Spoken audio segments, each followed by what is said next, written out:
Chapter 1. It's over. Teresa, I wondered if I could come round to see you.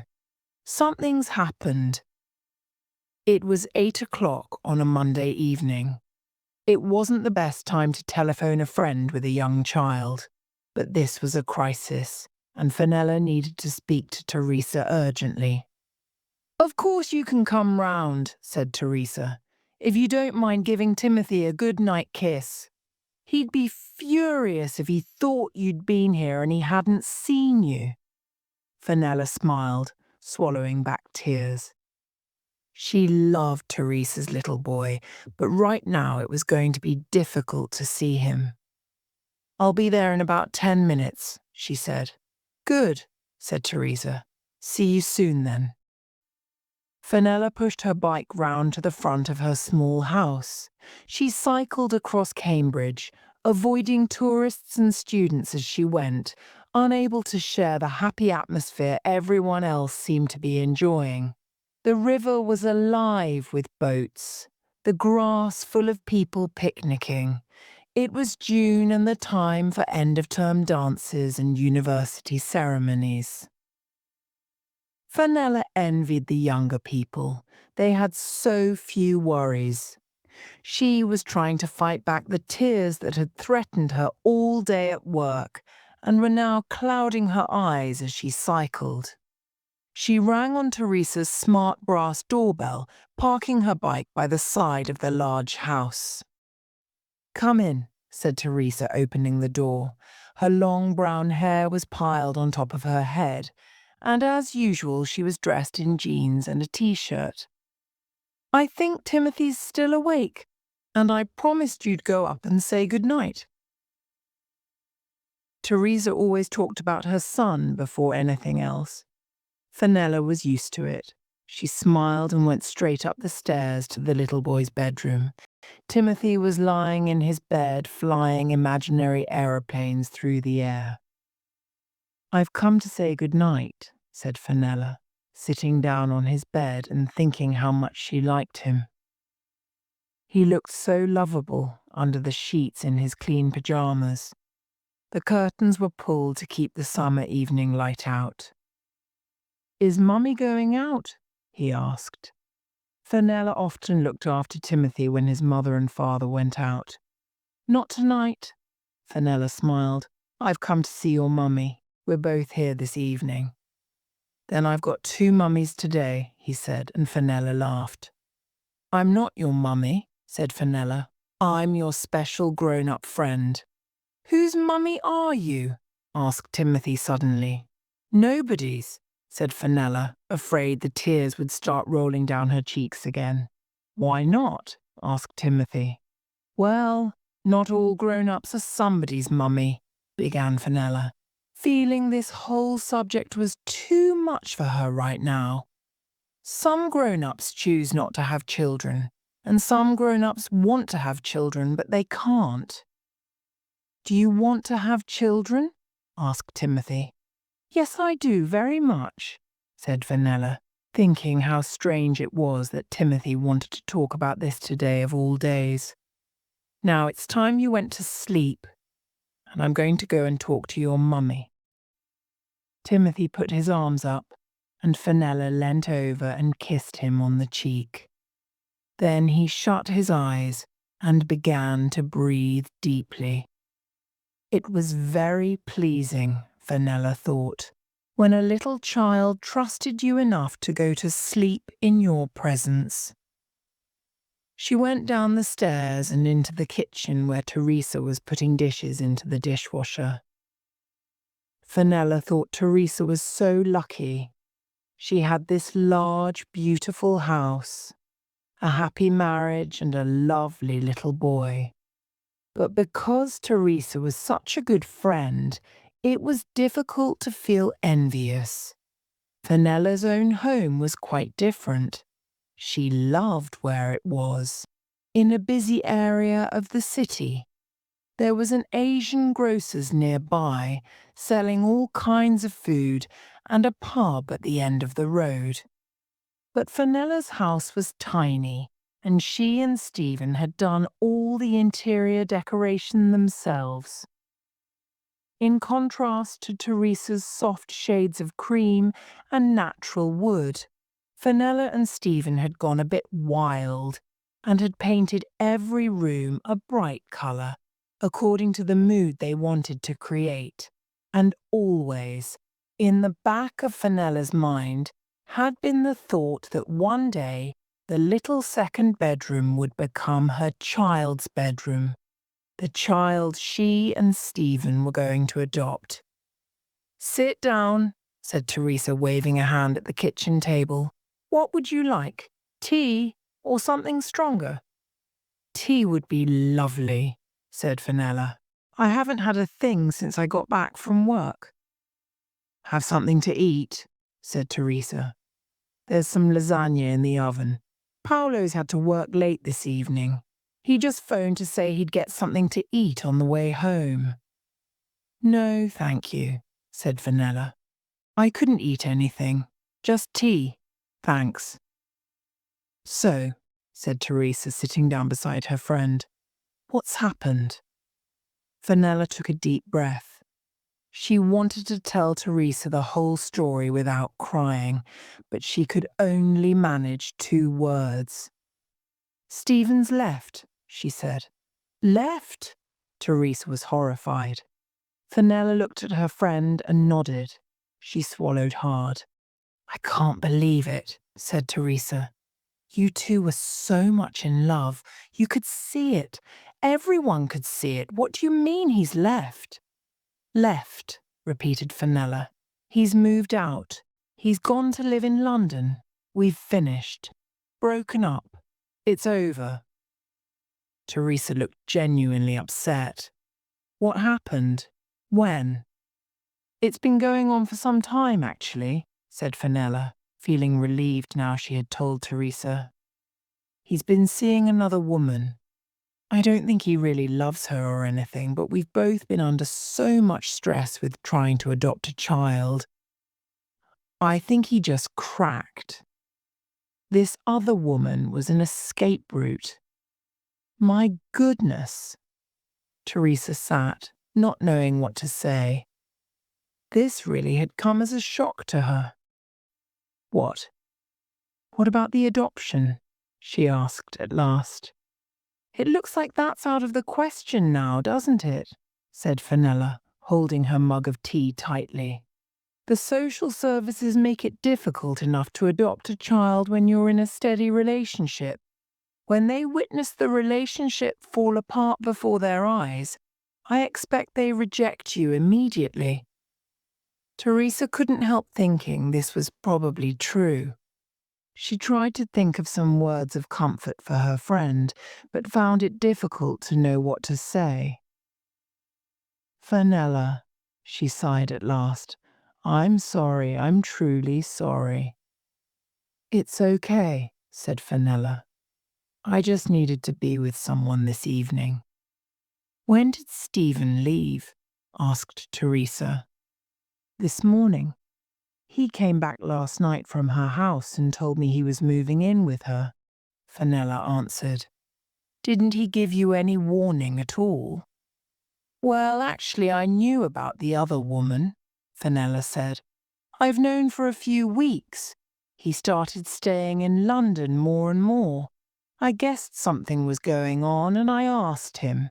He said he was trying to stop the affair. I really believed him. He said it was one of those things that was difficult to end because he didn't want to hurt her. She's younger.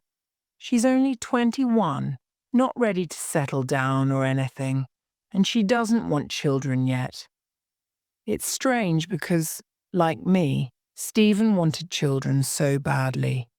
We were so close to getting one." Teresa looked at her friend and passed her a tissue.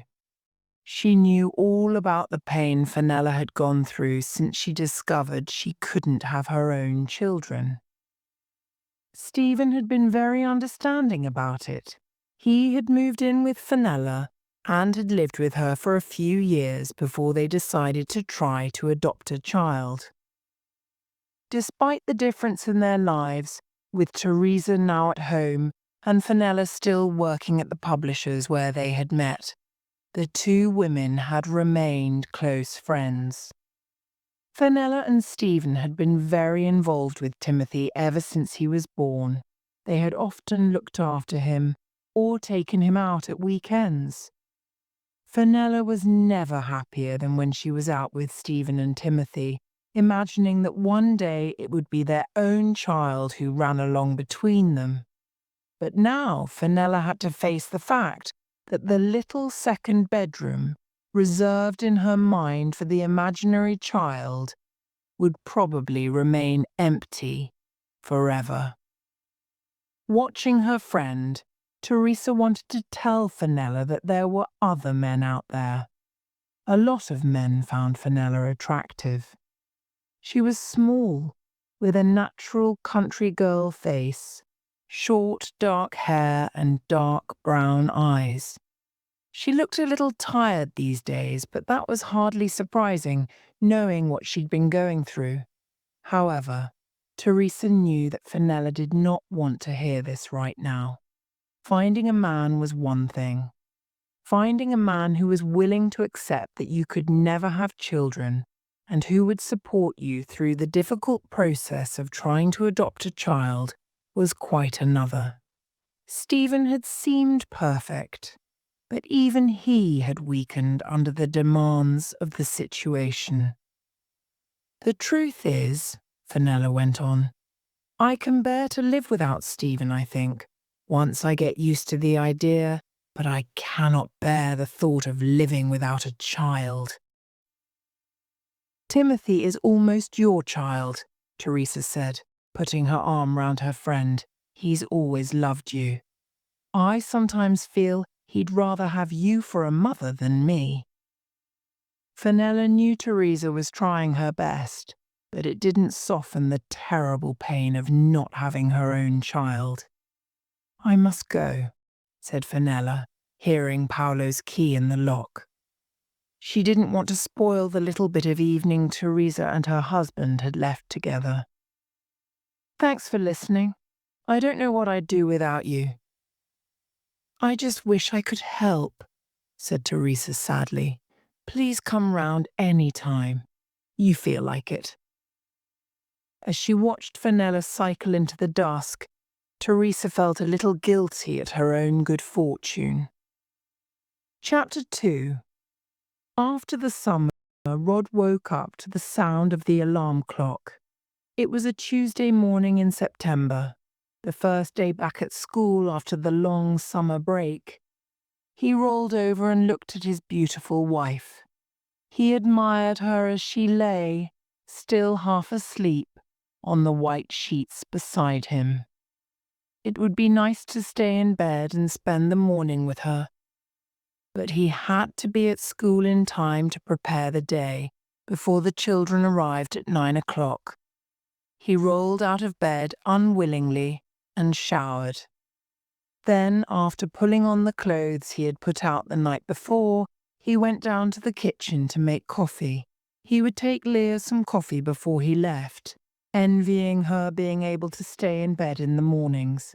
She worked as a freelance interior designer, and unless she had an appointment somewhere, did not have to travel to work. She had a studio in the garage and operated her business from there. Rod, on the other hand, had a 45-minute drive to the school in Cambridge where he worked. It was often a slow journey. The traffic seemed to get worse every day. But he and Leah loved their home in the country and, since he liked his job so much, the only option was to commute. I'll see you this evening, he said, kissing his wife. She opened her eyes and smiled warmly. Okay, have a good day, she said, as she turned over and went quickly back to sleep. An hour later, Rod was in his classroom and the children were arriving. You couldn't sit around for an hour in this job, catching up on phone calls as you could in an office, Rod supposed. Children needed you then and there, and if you weren't prepared, the day could quickly turn into chaos. Morning, Rod. Hi, Teresa. Hello, Timothy. Rod was Timothy's teacher, and Teresa was pleased. Rod was a good teacher, and Timothy loved him. Rod was glad to have the little boy in his class, and he liked Teresa. She was always friendly and only ever had praise for the work he did. Other parents were much more difficult. There was one mother who complained every morning about how her perfect little son was being criticized by teachers and children alike. She could never see that her son might be to blame for anything. She even seemed to encourage him to start fights. Rod could see this mother coming now and tried to avoid her by capturing Teresa's attention. "There's something you might be able to help me with," he said to her.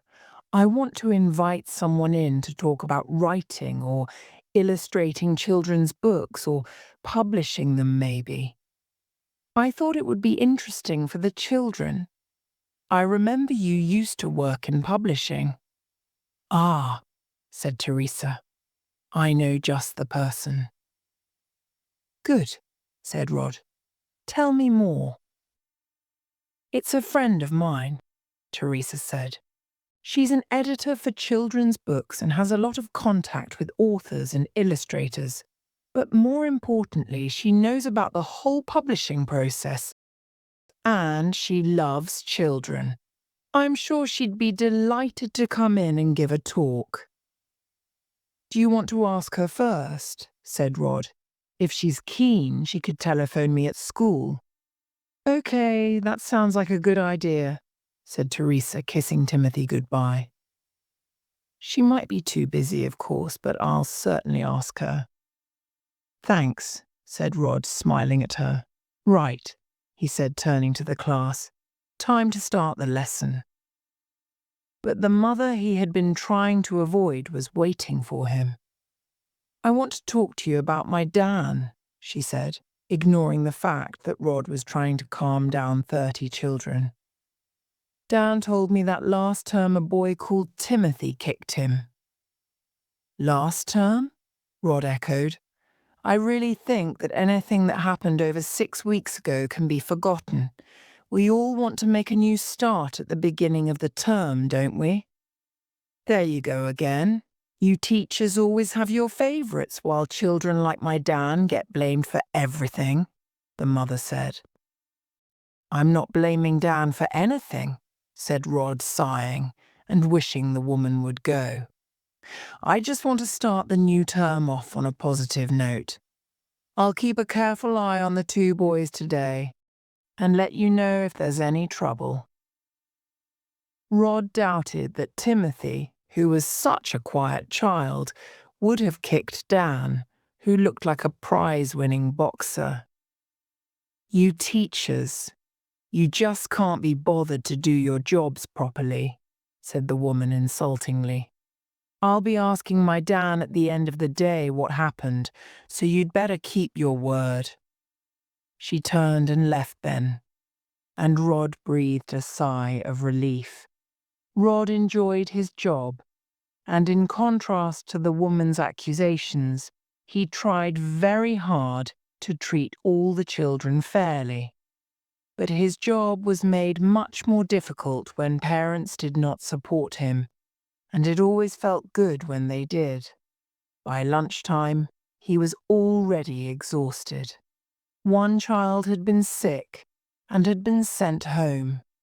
Dan had got into trouble in the break for stealing another child's apple, then throwing it over the school fence. Rod had had to send Dan to the head teacher. Rod was sure Dan's mother would hear about the incident and would soon be back to complain. "I need another holiday after this morning," he joked to the other teachers in the staff room. Several of them looked at him pityingly.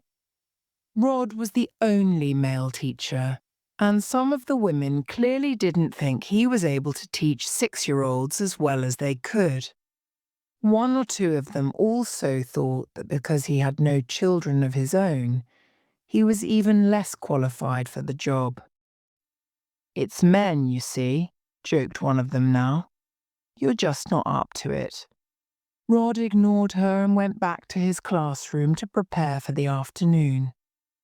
By 3 o'clock, as he read the class their afternoon story, they seemed much more settled. Looking at their small, interested faces, he remembered what it was about the job he loved. However difficult they sometimes appeared, however awful their parents were, there was always some little ray of light in every child. Rod smiled to himself when he noticed that tough little Dan had his thumb in his mouth as he listened to the story. Even Dan could be soft and sweet when he was tired and caught up in a good story, thought Rod. Rod drove home, feeling the weight of the day lift from him as he left the city and set off across open country. His and Leah's home had been two cottages which they had made into one. With its views over open countryside and its stone floors and open fireplaces, it looked like something from a magazine. Leah had painted the walls white, stripped the paint off the wood, and made her own curtains. Her antiques were carefully placed around the house, and everyone who came there admired it. Rod liked the house too, but sometimes he couldn't help feeling it was maybe too elegant, too unlived in. He would be quite happy with a little more mess about the place. Leah placed high value on how things looked, and for her the home was more important than anything. It was one of the reasons she didn't want children. She thought they would just mess it up and break her precious antiques. But it certainly was a peaceful place after a long, noisy day in the classroom. Rod pulled his shoes off and placed them carefully by the door. He walked across the stone floor in the kitchen to the drinks cupboard and poured himself a beer. "Good day." Leah appeared in the doorway, her blonde hair slightly untidy from bending over the drawings on her desk. "Really busy," said Rod. "How was yours?" "Great," said Leah. "I've been asked to redecorate the Simpsons farmhouse up the hill. It's a big job and they'll pay well." She smiled. She loved her work and was beginning to get a name for herself in the world of interior design. Rod admired her and thought how different her days were to his. His day had involved dealing with a fight, a sick child, an anxious parent, and a stressed head teacher, as well as trying to teach a group of children with hugely varying abilities. Meanwhile, his wife had done some drawings, visited a smart farmhouse, and sat at her desk in the peace and quiet, looking beautiful. If he didn't love his job so much, he might envy her. "I've made supper," said Leah, opening the oven door and letting a delicious smell float into the air. Still, thought Rod as he sat back on the sofa, there was nothing nicer than coming home to a wife who enjoyed her job and managed to cook a nice meal at the same time. "It smells delicious," he said, pulling Leah down onto the sofa next to him. "Mmm, and so do you.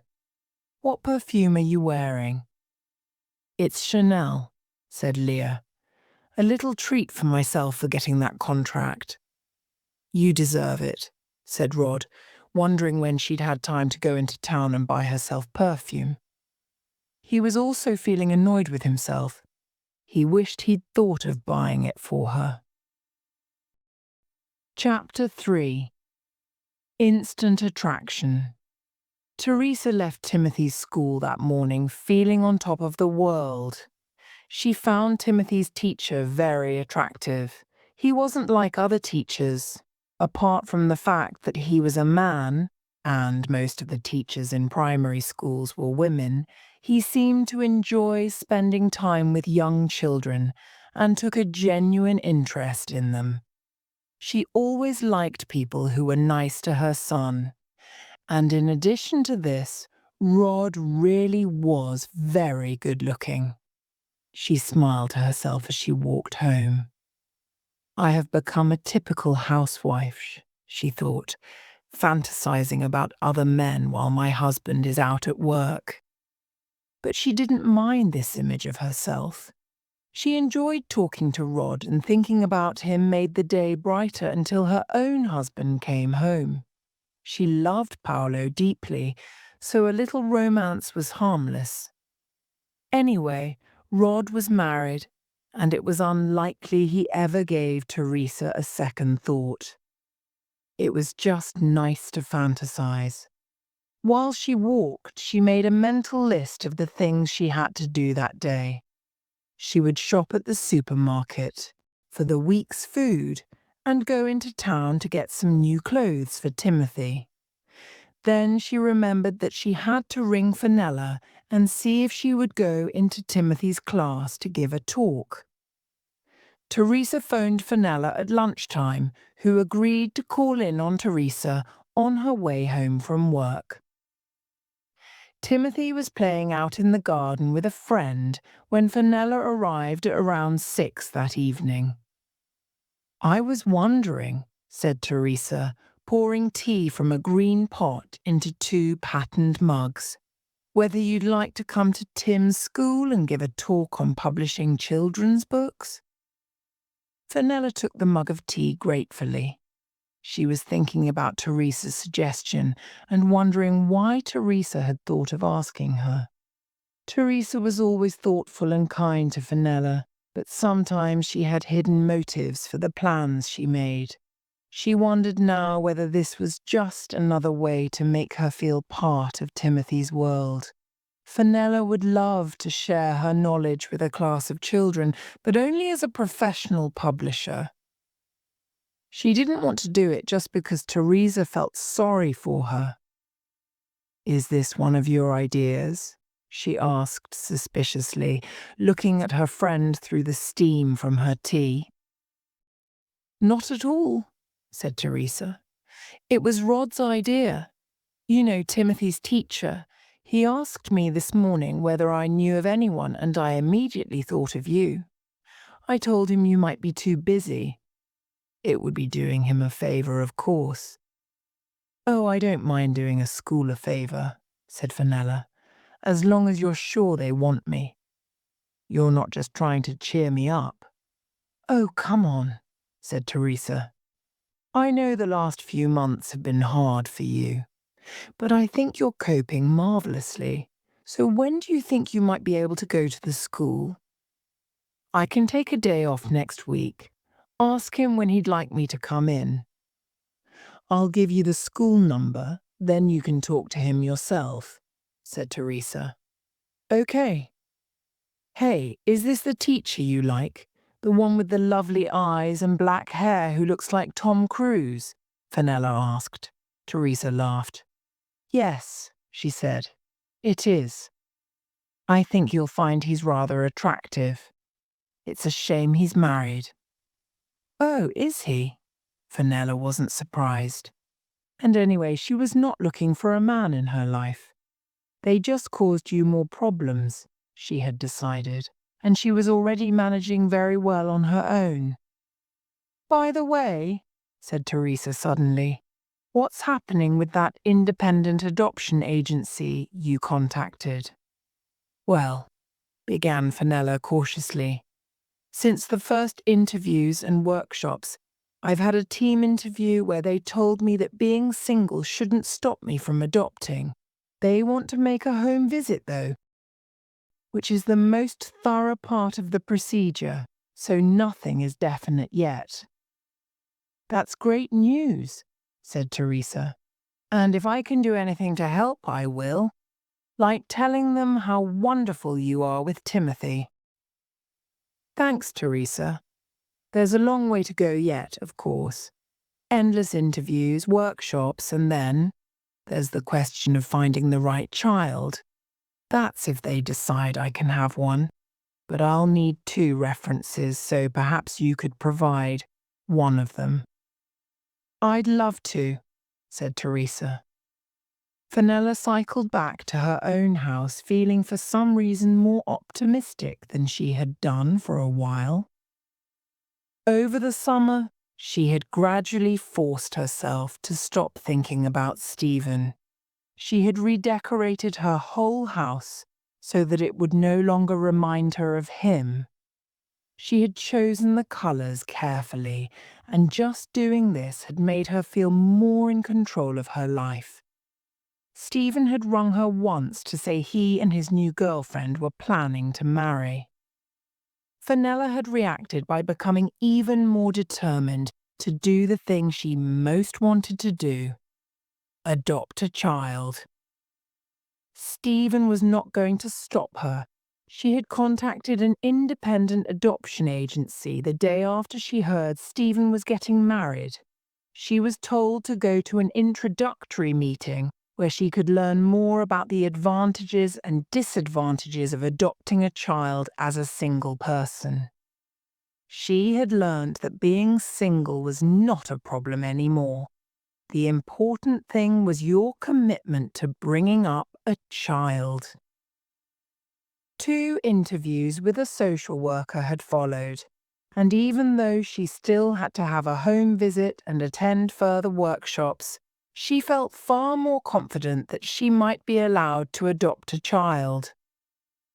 Since then, she had put Stephen out of her mind and concentrated on work and on finding out as much as she could about adoption. Now, in September, things did not look as bad as they had done that evening in June, when she had spent the evening in tears at Teresa's. The next day, Fanella phoned Rod at his school and arranged to go in the following week. Although she had to take a day off, she didn't mind giving the school her time. It would be a change for her to be with children, and interesting to see what happened inside primary schools these days.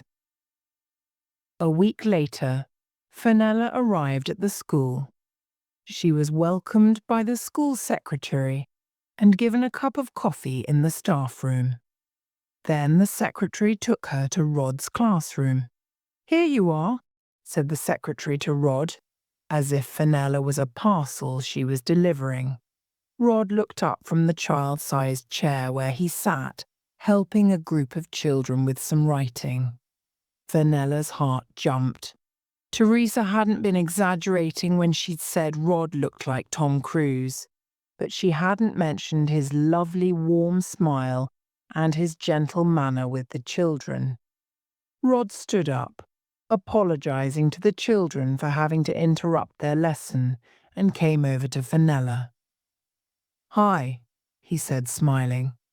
"Take a seat." He indicated an armchair on the carpet. "It's really kind of you to come in like this. Has anyone given you a coffee?" "Oh yes, thank you," said Fanella, sitting down and taking some pages out of her bag. "Now listen to me, everybody," said Rod, turning to his class. "We're very lucky today because we have a visitor, a very special visitor who helps to make the books we read in school. I'd like you all to come quietly and sit on the carpet so she can tell you about her very important job." "I know her," came Timothy's excited voice. "I know you, don't I?" he said to Fanella. Fanella smiled and touched his hair. "You do, yes," she said. Rod smiled at Fanella and her heart jumped again. The talk went well. The children were very interested and sat with open mouths as Fanella showed them some original drawings and compared them to the drawings in some published books. "Everyone starts off making mistakes," she told them. "Sometimes artists try the same drawing 10 or 20 times before they get it right. Put your hand up if sometimes you try a drawing and it comes out all wrong." A forest of hands shot into the air. "Well, If you keep trying, like these artists do, you can get it right in the end, she said. She went on to talk about some of the authors she worked with. The children knew the names of some of them and were delighted to think Fanella had met them. That was great, said Rod when Fanella had finished, and the children had gone off for lunch. They were really interested, and it takes a lot to interest some of them. He laughed. Hey, would you like to come for a quick lunch at the pub over the road? I'd like to talk to you more about publishing. I'd love to, said Fanella, thinking there was nothing she would like more right now. They sat outside in the late summer sunshine, eating bread and cheese and drinking fruit juice. I'm going to tell you something, said Rod, after they had chatted for a while about their different jobs. Fanella looked at him, slightly surprised. What on earth was he going to tell her? I've written a couple of children's stories myself, he said, and I wondered if you'd take a look at them. Fanella laughed with relief. I'd love to look at them, she said. We're always looking for new talent. Oh, thank you, he said. I haven't actually shown them to anyone else. I'm a bit embarrassed about them. They might be dreadful. But you must see a lot of dreadful attempts at writing for children, so you'll be used to it. Fanella laughed again. I do, she said, but I'm sure yours won't be one of them. Rod smiled at her. For a brief second their eyes met. He noticed the deep brown of hers, the look of sadness, and felt suddenly that he'd like to know her better. But it was almost time for afternoon school to begin. Listen, he said. I'll send you my stories at the publishers, shall I? Be sure to address them to me personally, though, said Fanella. Or they'll be put in a pile somewhere and it'll be months before I get to see them. Okay, said Rod. And hey, thank you again. You've made the children's day. Goodness me, thought Fanella as she cycled home. He really is quite something. She was filled with a sense of joy she had not had for years, not even when she had first met Stephen. He's the kind of man I could fall in love with, she said to herself. But then she remembered. He was married and probably had children of his own. He was out of the question. I must focus on myself and the adoption, she told herself. But nothing could stop her heart from singing as she arrived home and went straight to the phone to ring Teresa. Chapter 4. An important visitor. You didn't tell me he was so attractive. I thought I did, said Teresa, a little concerned for Fanella. She hadn't heard her as excited as this for years. You said he looked like Tom Cruise, but you didn't tell me about that beautiful smile, or about his sense of humor and the way he manages to talk to children without looking down on them and… Hey, calm down, Fanella. I didn't tell you all that because I didn't want you to fall in love with him. He's married. Are you sure? Of course I'm sure. I've seen his wife, Teresa said with a smile. What's she like? Fanella asked. Tall, blonde, attractive, earns quite a lot of money as an interior designer. What other teacher do you know who drives a BMW? Oh, I'm beginning to understand, Fanella said, though she couldn't help feeling disappointed. There had definitely been something between her and Rod. She was sure of it. She couldn't help feeling he had liked her too, but it was clear from what Teresa had just said that he was very happily married. A rich blonde wife. He could hardly be attracted to a small, lonely woman who wasn't even able to have children. She would have to forget about him. You must forget about him, Teresa was saying at that very moment. If I'd thought this would happen, I wouldn't have suggested you went in to give that talk. I thought you were more sensible than this. I am, usually. I don't know what came over me. Teresa couldn't help feeling a little jealous at that moment. She had always thought Rod was a little attracted to her, as she was to him. But she stopped herself from feeling jealous. Rod was simply a really nice guy, and it wasn't surprising Fanella had got on well with him. "Oh, Fanella," she said, "you've fallen in love with him. I should have predicted this. It's not good for you. You need to find someone single and available. You don't need any more problems in your life at the moment." "Oh, don't worry," said Fanella. "I'm not really looking for a man at all. I don't want anyone right now. I just couldn't help liking him. I shall forget about him the minute I put the phone down. I've got more important things to think about, like the social worker who is coming tomorrow evening." "Oh yes, I'd forgotten. How are you feeling about that?" "Nervous," said Fanella, and she wasn't lying. It was going to be the hardest part yet of the adoption procedure. She spent the rest of the day cleaning and polishing her house until it sparkled. At least there could be no question over the suitability of the home environment for a child. The hard physical work also helped her to forget about Rod. By the evening, she was concentrating once again on the possibility of becoming a parent, and had convinced herself to forget about romance for the moment. Fanella had wanted children ever since her early 20s. Now, approaching her mid-30s, she felt a sense of urgency. She knew there were plenty of people who enjoyed successful careers, freedom and a good standard of living, and didn't want a child. But for Fanella, those things were not important. She wanted the deep commitment of a child, and she was prepared to sacrifice other things in her life for this. The social worker was a thin woman, wearing grey clothes and with long grey hair tied up on top of her head. She stepped into Fanella's sitting room and immediately looked around, taking in the details of the small room. "It's not a very big room," she said.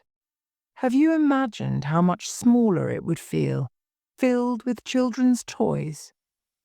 Children need space to move about too," she added. Fanella felt herself getting annoyed straight away, as if she hadn't thought about this.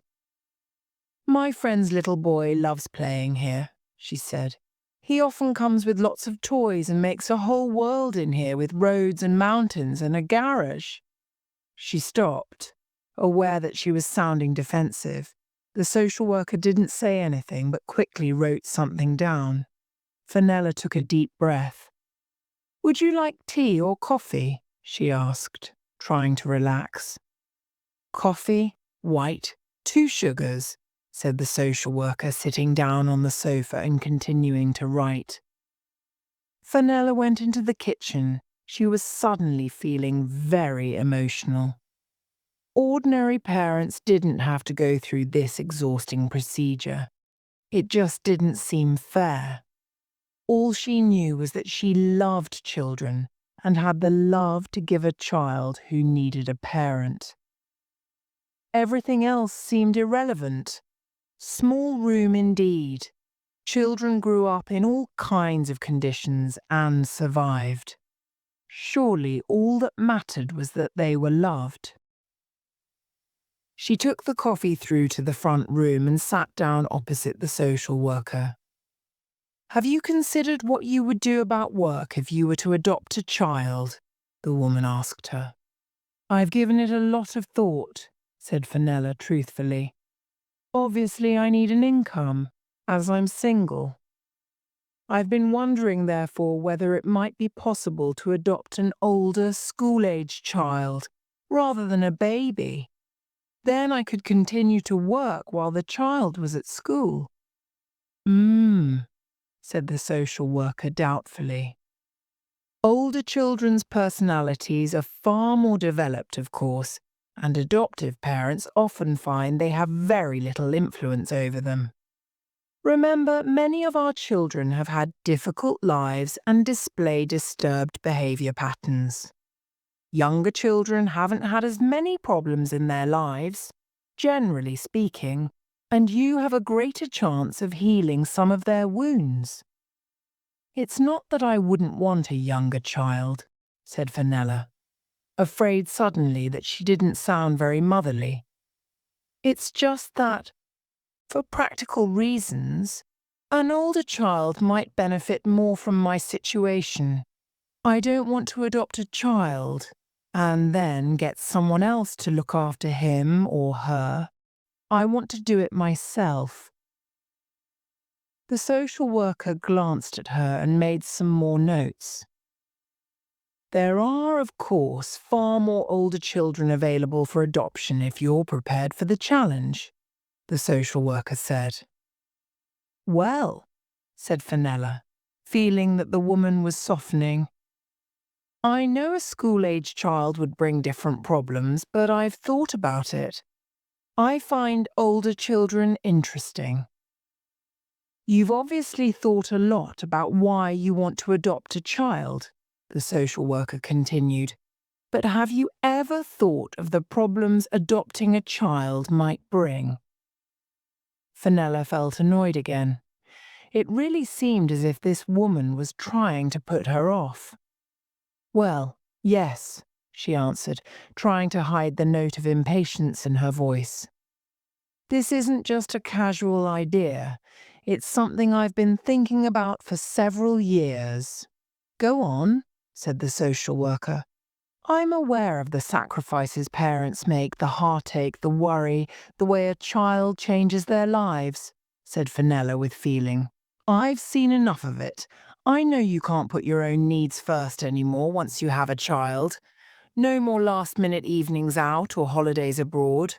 I know that you have to be more responsible financially. You can't spend all your income on designer clothes. But I don't care about those things. I like being with children, the new view on life they give you. They can teach you a lot. But what about, say, a child who shuts himself in his room and won't communicate with you? Asked the social worker. What would you do with a child like that? A happy child may well give you a new view on life. An unhappy one may simply wear you out with his misery. Children are unhappy for a reason, said Fanella, suddenly feeling exhausted. She hadn't prepared herself for this. When she and Stephen had been interviewed together, the social worker had been much gentler with them. I'd try to understand the child, she said. I hope I'd be given some information about his past experiences so I could analyze what was going on and try to work with the child. And I'd only take on a child I felt I could love through the good times and the bad. The social worker smiled. We'd only let you have a child we thought you could love, she said. Now show me around the rest of your house. Then we need to talk some more about your own childhood.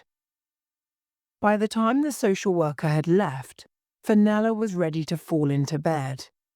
It had all been much easier when Stephen had been there to go through it with her.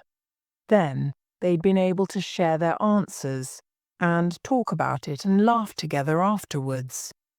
Now Fanella felt lonelier than ever. The social worker had left without giving any clue as to what she was thinking. As far as Fanella knew, the social worker might have decided she was completely unsuitable to be a parent. Perhaps she was unsuitable and had unrealistic expectations of herself. She got into bed trying to think of her life without a child in it. For so long it had seemed a possibility, on the horizon, as if everything else she did was leading to the point where a child would arrive in her life. Now she thought that perhaps it was never to be. No child, no Stephen, no Rod. What else was there? She buried her head under the sheets and closed her eyes. Suddenly she needed to sleep more than anything else in the world. Chapter 5.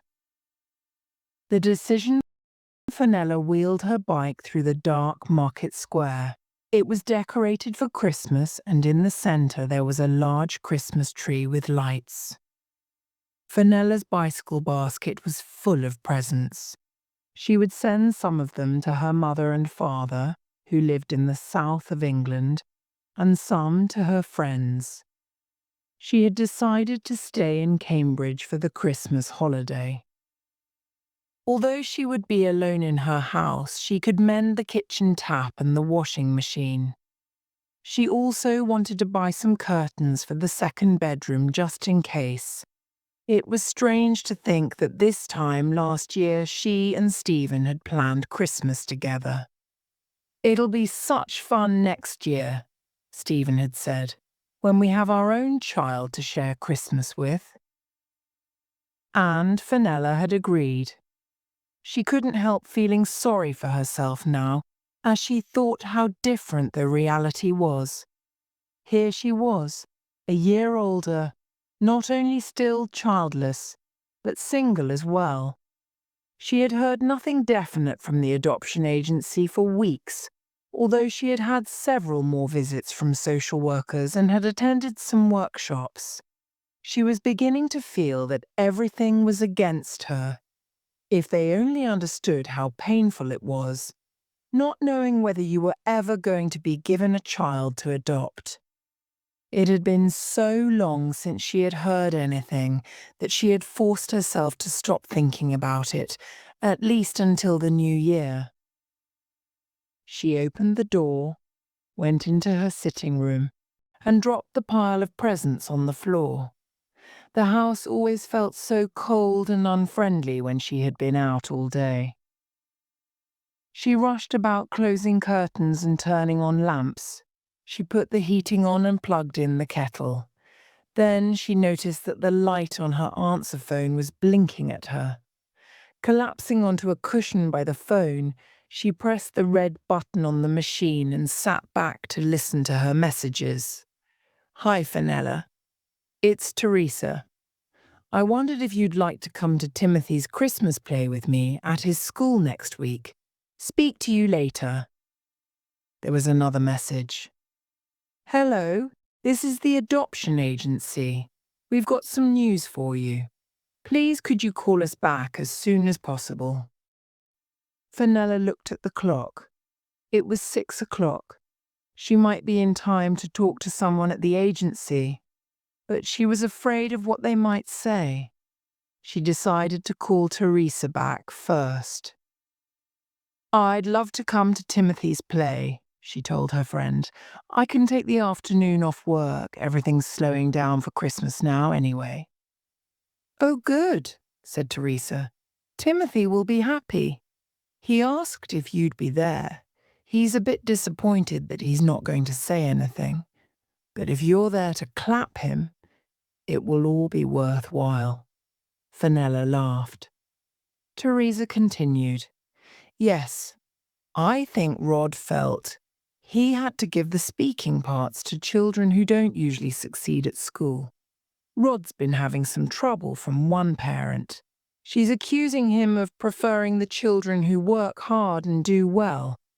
It's all just gossip, of course, poor man." "Well," said Fanella, "I suppose it's fair that less able children get a chance." "Oh, yes," said Teresa, sounding a little annoyed. "Of course, but it shouldn't make the other children feel bad. It must be very difficult to get the right balance," said Fanella. She didn't want to argue with her friend, but she thought Rod was right to offer the speaking parts to children who didn't succeed in other subjects. She loved Timothy very much, but he was definitely a child who had lots of opportunities at home. All this helped him do well at school. He was always top of the class. It was good for him to learn occasionally, to take a back seat and let children with fewer advantages do well. Anyway, she added, we'll sit and cheer and clap when we see him, so he'll know that he's the best actor we've ever seen on stage. Teresa laughed. How are you anyway? She asked. Okay, said Fanella slowly. Actually, I think the adoption agency may have some news for me. There was a message, but I don't know if it's good or bad. I can't bear to think about it. I've got to phone them back, but I'm too nervous. Oh, Fanella, I'm sure it'll be good news. It's so exciting. You must tell me as soon as you know. Fanella felt warmed by her friend's genuinely enthusiastic response and a little guilty that she had been annoyed by her earlier in the conversation. Thanks, Teresa. I hope I'll have some news by the time I see you at the play. I'll look forward to it. See you then. See you, said Fanella and put the phone down. Now there was no escaping the other phone call. Her heart was jumping as she dialed the number that had been left for her. A few days later, Fanella arrived at Timothy's school. The school hall was full of parents and young children. A large, brightly decorated Christmas tree stood in one corner. Fanella looked across the rows of heads for Teresa and saw her near the front of the hall. Just like Teresa to make sure she's got the best view, Fanella thought. As she squeezed past the other seats towards Teresa, she realized her friend was talking busily with someone. She reached Teresa's row and realized the person she was talking to was Rod. Fanella suddenly felt shy. It was months since their lunch in the pub together and she had put him completely out of her mind. But seeing him again, she couldn't help the same feeling of excitement she had experienced the first time she saw him. Teresa looked up as Fanella arrived and put her arm round her friend. Here she is, she said. So, Fanella had been the subject of their conversation. Hi, said Rod, smiling warmly at Fanella. I must go. I've got to make sure everything is okay backstage. Good luck. And he disappeared. Fanella suddenly felt suspicious. Why did he say good luck? She asked Teresa, sitting down in a seat beside her. Teresa looked embarrassed. I hope you don't mind, she said. I was telling him about your attempts at adoption. I've been so excited I had to talk to someone about it. Now you must tell me. What's the news? Fanella was silent for a moment. She felt surprised that Teresa had been talking to Rod about her. At that moment, Teresa squeezed her arm. Hey, she whispered, leaning towards Fanella. Look, that's Rod's wife. A tall blonde woman was walking down the side of the hall towards the stage. She stood out among all the other adults there. She was tall, slim, and incredibly well dressed. It was clear she didn't have children to look after and was used to more exciting things than a primary school Christmas play. Fanella watched, interested, as the woman approached Rod. He leant towards her and kissed her on the cheek. Then they disappeared together behind the curtains by the stage. It was pointless worrying what Rod thought about her, Fanella realized, and pointless being angry with Teresa, who only wanted the best for her. Fanella looked at Teresa. They've approved me for adoption, she said, unable to hide a broad smile. And they say they've got a suitable child for me to visit after Christmas. Fantastic, said Teresa, clapping her hands together. I knew you could do it. Tell me more. Is it a baby, boy, or girl? What happens next? Well, said Fanella, not wanting to sound too excited, she's a 5-year-old girl. People are looking after her at the moment, and obviously it's better for her to stay there, where things are familiar, over Christmas. But the people she is with don't want to adopt her permanently. They find her difficult, but the social services recommended me because they thought I'd be able to look after her. Difficult? Said Teresa, sounding a little concerned. In what way? Well, she won't settle into school. She's been known to run away once or twice, and she's a bit difficult at home, said Fanella. She didn't want to sound too negative about the child. But they feel she needs a lot of one-to-one attention. The family who are looking after her have 3 children of their own. She's found living with them difficult. Teresa sighed. I hope you aren't going to find it too hard, she said. Well, nothing's definite yet, said Fanella. I've got to meet and like the child first, and she's got to like me. I just feel pleased the agency believe I can do it. Of course, said Teresa, patting Fanella's arm affectionately as the lights went off and the stage curtains opened, showing 10 little children. The child in the middle lifted his hand and waved. It was Timothy. Fanella and Teresa waved back as the music started. Chapter 6. Not an easy child. The first time Fanella saw Ellie, she was standing on the top of a garden wall. It looked dangerous, and a woman was shouting angrily at her to come down. Fanella looked at the small girl, balancing so high up, and was impressed by her grace and sense of balance. The situation was potentially dangerous, but the child looked so confident that Fanella herself was not alarmed. Norma, the woman who was looking after Ellie, turned apologetically to Fanella. This is typical of Ellie's behaviour, she said. It wears me out, but I suppose it's better if you see her as she really is, rather than dressed up and looking sweet and innocent. You need to know what to expect if you decide to take her. Fanella nodded and smiled. She walked towards the wall and looked up into the little girl's face. It was a round, pale face, with blue eyes, framed by blonde curly hair. Hi, Ellie. I'm Fanella, she said gently. I've come to take you out, that is, if you'd like to come. I can see you're very good at climbing and balancing. Perhaps we could go to the park and you could show me what else you can do. Ellie stared at Fanella for a few minutes without altering her serious expression. Then suddenly she leant forward and jumped off the wall onto the grass. It was quite a long drop, and Fanella couldn't help gasping in surprise. But she saw that Ellie had landed well and wasn't hurt. Get your coat, Ellie, said Norma in a serious voice. Don't keep Fanella waiting. Fanella and the small girl exchanged a glance, and Fanella suddenly felt sure they were going to be friends. It was strange spending an afternoon with a child she didn't know, but Fanella enjoyed it. It seemed to her that Ellie was not usually allowed to do what she was best at.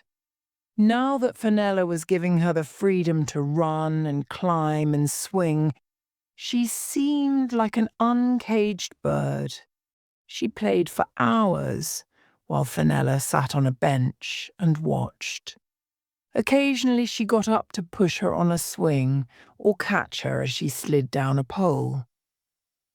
When it seemed that Ellie had had enough, Fanella suggested they went to a cafe, and Ellie looked very excited. Fanella had a cappuccino while Ellie had hot chocolate and a cake, and chatted to Fanella quite openly about her time with Norma's family. I like Norma, but her children can be annoying, she told Fanella, biting into the cake. They often keep me awake at night with their games. Don't you want to join in with their games? Asked Fanella. No, said Ellie firmly. The boys fight all the time, and the girl plays with dolls. I hate dolls. What do you like playing? Asked Fanella. I like playing with animals. I'm going to be a vet, said Ellie.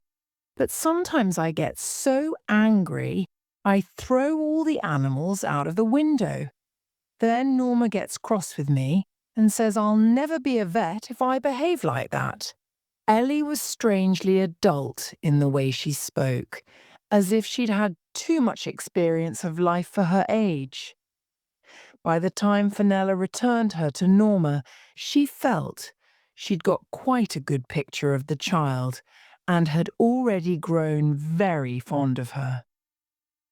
Nothing was definite yet, but she could picture Ellie in her life already. She imagined taking her to all sorts of things she had never experienced before. The theatre, dance classes, gym classes, and possibly getting her a real pet to look after. As she stood at the door ready to leave, Ellie came over to her and took her hand. Can I go with you now? She asked, looking up into Fanella's face. Fanella smiled and stroked her hair. Next time you're coming to see my house, she said. It's only a week away. You must stay here until then. Ellie made a face, and Norma looked cross again. Come here and let Fanella go now, she said. It's time for your bath. No, Ellie said, and stood, not beside Norma, but beside Fanella.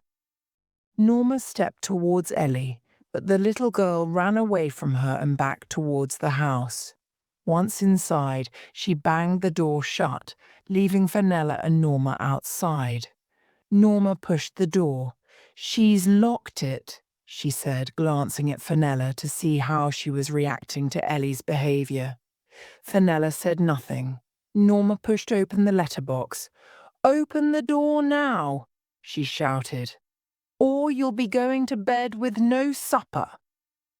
No, Ellie shouted back. I shan't open it.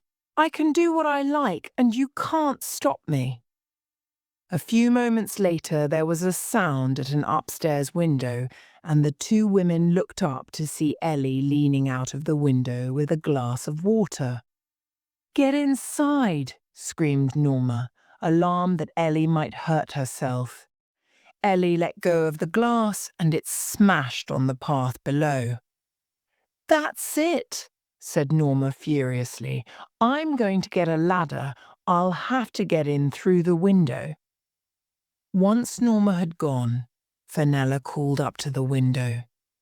Ellie, she said softly, I understand exactly how you feel. You want to come with me, don't you? I understand because I really want you to come home with me now too. We both have to wait, but it's only a week, Ellie, and it'll pass very quickly, I promise. Ellie began to cry quietly. Come down, Ellie. Unlock the door and we can talk about it. Fanella watched the child, her heart racing. Was she going to do as Fanella asked, or was she going to have another temper tantrum? Slowly the child withdrew from the window and, a few seconds later, Fanella heard the key in the door. By the time Norma returned with a ladder, Ellie was in Fanella's arms saying, sorry, sorry, sorry, over and over again. Fanella and Norma exchanged glances over the top of Ellie's head. It was clear Norma was not exaggerating when she said Ellie could be difficult in some ways, but Fanella wasn't put off. I'll see you next week, she said, smiling down at the child, and turned towards her bicycle. In many ways, it would have felt more natural to take the little girl with her there and then, because Fanella was sure that Ellie was the child for her. But there were legal details to sort out, and strict rules to follow before she could keep Ellie. Ellie had to visit her house and see whether she liked it and would like to live there. If she did, she would move in on a trial basis for a few months before anything could be finalized. It felt very lonely arriving home, and the house seemed even quieter than usual. For the first time in ages, Fanella thought about Stephen and how much she missed him. She wanted to share this experience with someone. It felt so empty going through it alone. She ran herself a bath, poured lots of bubbles into it, got in and lay down, suddenly realizing that this was what Ellie would be doing at that moment. She already felt close to the girl and wished she was here in the house with her. A couple of months later, Fanella's wish had become reality. On the first morning after Ellie moved in with her, Fanella awoke, hardly able to believe there was a child in the second bedroom. It was still early and only just getting light, but she got up and crept across the landing to look in at the bedroom door. Ellie's untidy hair covered the pillow. Her face, which displayed such adult expressions by day, was smooth and line-free in sleep. She looked almost like a baby, with her round cheeks, and Fanella had the urge to kiss her. But she didn't, not wanting to wake her from her peaceful sleep. Instead, she went quietly downstairs and put some breakfast things on the kitchen table. She had bought cereal for the first time in years, in cardboard boxes advertising free plastic toy gifts inside. She had bought some fresh rolls and jam too, and lots of fruit. The sun came in through the kitchen window. It was March and the first shoots were appearing through the soil in the tiny back garden. Fanella had booked theatre tickets for later that morning at the children's theatre nearby. There was a dance show on, which she was sure Ellie would enjoy. In the afternoon, she was going to take Ellie to meet Teresa and Timothy. Suddenly, her life felt full and interesting, and she realized how empty it had been for so long before this. As she sat and drank her coffee, she reminded herself that Ellie was still there on trial. Nothing was official, and it could all go wrong. The adoption agency could decide she was not the right mother for Ellie, or Ellie herself might decide she didn't want to stay. Just then, there was a noise on the stairs and Ella's face appeared round the door. "Come and have some cereal," Fanella said, pulling out a chair for Ellie. Ellie sat in silence, pouring cereal into her bowl and then heaping it with sugar. "Not too much sugar," Fanella said. "It's bad for your teeth, you know." Ellie looked at her and frowned. "Norma let me have as much as I wanted," she said, and Fanella realized there were going to be many occasions when she would be compared to Norma. "I'm taking you to the theatre this morning," Fanella said, deciding to ignore Ellie's remark. "There are some dancers doing a show. I think you'll like it." Ellie said nothing as she ate her cereal. When she had finished, Fanella suggested she go and get dressed. Ellie sat in her chair, kicking the chair leg with her heel. For the first time since she had met the little girl, Fanella wasn't sure what to do, and even felt a little afraid of the child whose moods seemed so unpredictable. Ellie hadn't looked at her or smiled since she had got up this morning, and Fanella felt afraid that perhaps Ellie didn't like her after all. However, she quickly told herself that she was the adult, and that the child was having to cope with a new situation, which must be very strange to her. It was no good being afraid of the child. She had to give Ellie a sense of security. "I'll come upstairs with you," Fanella said gently, "and help you choose some clothes, okay? Come on." She held out her hand towards Ellie. Slowly, Ellie took it in one of hers and put the thumb of the other hand in her mouth. Saying nothing, she followed Fanella upstairs. "She's not an easy child, is she?" Teresa said to Fanella that afternoon. They were sitting side by side on a park bench watching Timothy and Ellie play. Ellie was faster and stronger than Timothy, and was clearly enjoying the fact she could climb higher on the climbing frame, go higher on the swing, and jump off higher things than Timothy. Timothy watched the girl in quiet admiration. Ellie clearly enjoyed the fact he was impressed and began to show off more and more. "Well, she's had a hard life," Fanella reminded Teresa. "I wouldn't expect her to be the most well-behaved child in the world." "Of course not," said Teresa, but Fanella could hear a note of disapproval in Teresa's voice. Fanella decided not to tell Teresa about Ellie's huge tantrum that morning after the theatre, when she had wanted some sweets and Fanella had refused to buy them for her. She was longing to be able to talk to someone about it, but she was afraid Teresa would think Ellie was not the right child for her if she pointed out any more problems. As she walked home later that evening, with Ellie's hand in hers, she couldn't help but think what a very lonely job it was, taking on the responsibility for a child, all by yourself.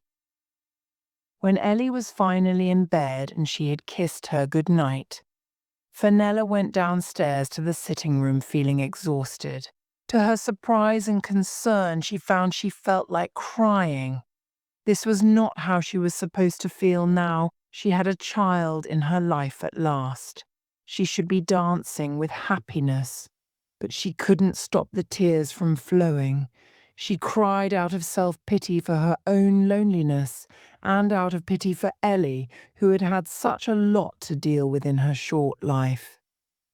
She cried out of fear that perhaps, after all, she might not be able to cope with the child and all the mixed emotions she had brought with her. Normally, Fanella would pick up the phone and call Teresa, her best friend. But now even Teresa seemed difficult to talk to, since she clearly didn't understand why Fanella felt so attached to Ellie. "There is no one else," Fanella said to herself. "No one except me and Ellie.